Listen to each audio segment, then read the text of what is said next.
It is Monday, November 24th. This is The Warning. It's Thanksgiving week. Here in America, one thing that none of us should be thankful for is the collapse of any possible information coming out of a Sunday morning show. It used to be that very talented journalists would challenge very powerful people with facts and information, and they would do so on behalf of their viewers, the American citizen. The idea is that in a democracy, the citizen has to be informed. They have to have some stakes in the game. The Sunday morning shows have become ritualized reality show theater. It is the beginning of a week of farce and misinformation and nonsense. Let's start with the Secretary of Agriculture. Some Washington, D.C. MAGA red hat explaining to the American farmer that things are okay is offset by some statistics, including one which, well, I'll rest my case on. One thing that's happened during the Trump presidency is the American farmer has leapt to the front of the pack again, leading the way in suicides. Suicide is a disease of despair and hopelessness. And right now in America, millions of people are discussing suicide with a chatbot.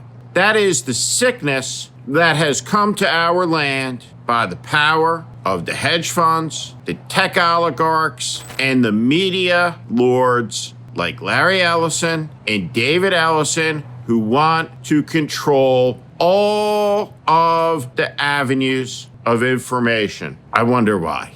At any rate, here is one of the great clowns of the Trump era, a Sunday show stalwart, Howard Lutnick. Sure, what is the backup plan should the Supreme Court rule against you? Well, we are going to win the case. It's pretty clear. I sat in the Supreme Court. We're going to win the case. But the fact is the president has all sorts of policies and tools throughout. He's got tariff rules of 232 in my department. He's got 301. He's got 338.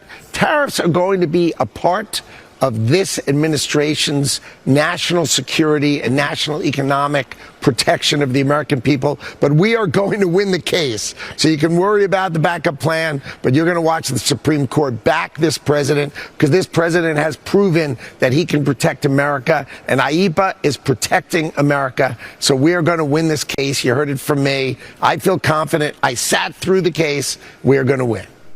This cretin has no credibility whatsoever. The decision to put him on and allow somebody you know is lying and is a clown to misinform your audience is an act of corruption. And yet, it never stops. At any rate, there is no person, no bigger clown, no more obvious fool, maybe, in the entire administration than Lutnick, who insists the tariffs that are breaking the back of the American family, breaking the back of the American worker, breaking the back of the American economy are in fact working and good for you. Let's watch. What's your expectation, Secretary, in terms of a second reconciliation bill or a standalone $2,000 check program to go out? Look, the tariffs are an American policy. The president wants the American people to understand how great tariffs are for them. And so one of the ways to prove to the American people how great tariffs are is to have them share in a part of 1 year's income from these tariffs. And that's $2,000 a head, as he said, for people who need the money. You know, he's going to constrain it to people who need the money. And that's exciting. So the president's got that on his desk. I know that's something he wants to achieve, and his legislative team will figure out the best way to do it. But what he's trying to do is make sure people in America understand that tariffs are their policy. It's to make America stronger, and it can also benefit their pocketbook. And that is coming next year from the president. The great talent of the Trump administration comes at communicating false outrage over invented insults while committing the acts they decry over and over and over again. The most corrupt administration in history coming into Thanksgiving has an approval rating in the 30s, disapproval ratings in the 60s, is finally managing to do something that a lot of us thought was impossible, which is to see Donald unite the country. He's doing it, of course, around the only thing he could possibly unite anybody around, which is despising him and his treachery and his dishonesty. What is appeasement? It is a philosophy that holds, if I feed the crocodile first, he'll eat me last. The problem with the philosophy is, in the end, looking ahead to what fate has in store, the best outcome is to be the last eaten by a giant reptile, which is not a good result. Now, Marjorie Taylor Greene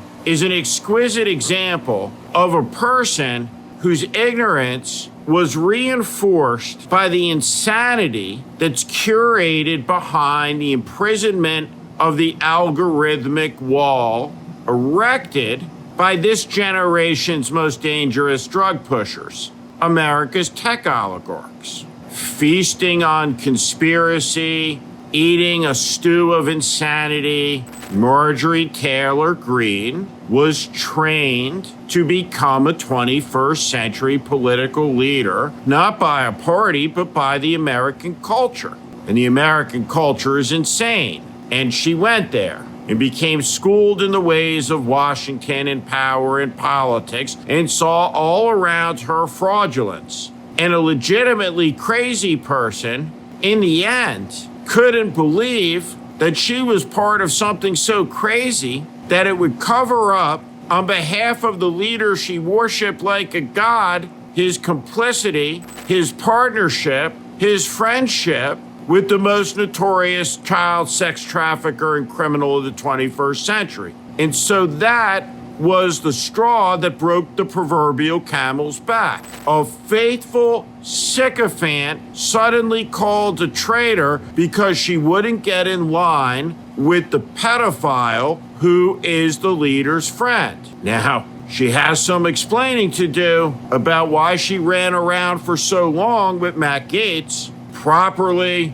and clearly and credibly accused, well-sourced reporting that makes clear he had sex with a 17-year-old child, a McDonald's worker who needed a hand up when she was leaning out that McDonald's window, and instead Congressman Gaetz gave her ecstasy and $400 so he could sleep with her. Megyn Kelly doesn't understand the concept, but I'm sure most of you do. Here's the deal about all of these wretched people: Carolyn Levitt, Jared Kushner, the list goes on. A great nation of 350 million souls is under siege by about 100 villains who hold political power because we let them get it.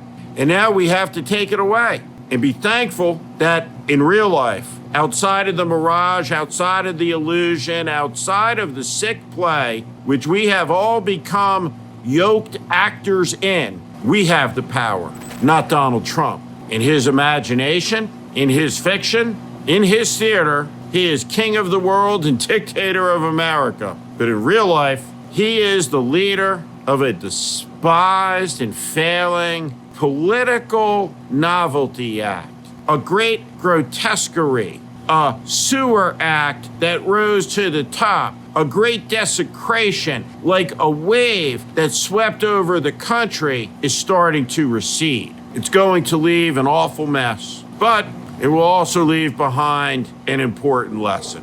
And from that lesson and out of that mess can come better days if we remember some important principles. Government in America is about securing the blessings of liberty, and the purpose of life in our free country is about the pursuit of happiness. Not riches, not power, but happiness. of the common man and woman who ought not to become serfs of the world's richest men and women, whose insatiability and rapaciousness, combined with Trump's malice and corruption, has threatened to drown the American experiment in a pit of venom and a sea of filth. And to that, all of us, patriots, must say no. Not on our watch, not in this time, not in our country.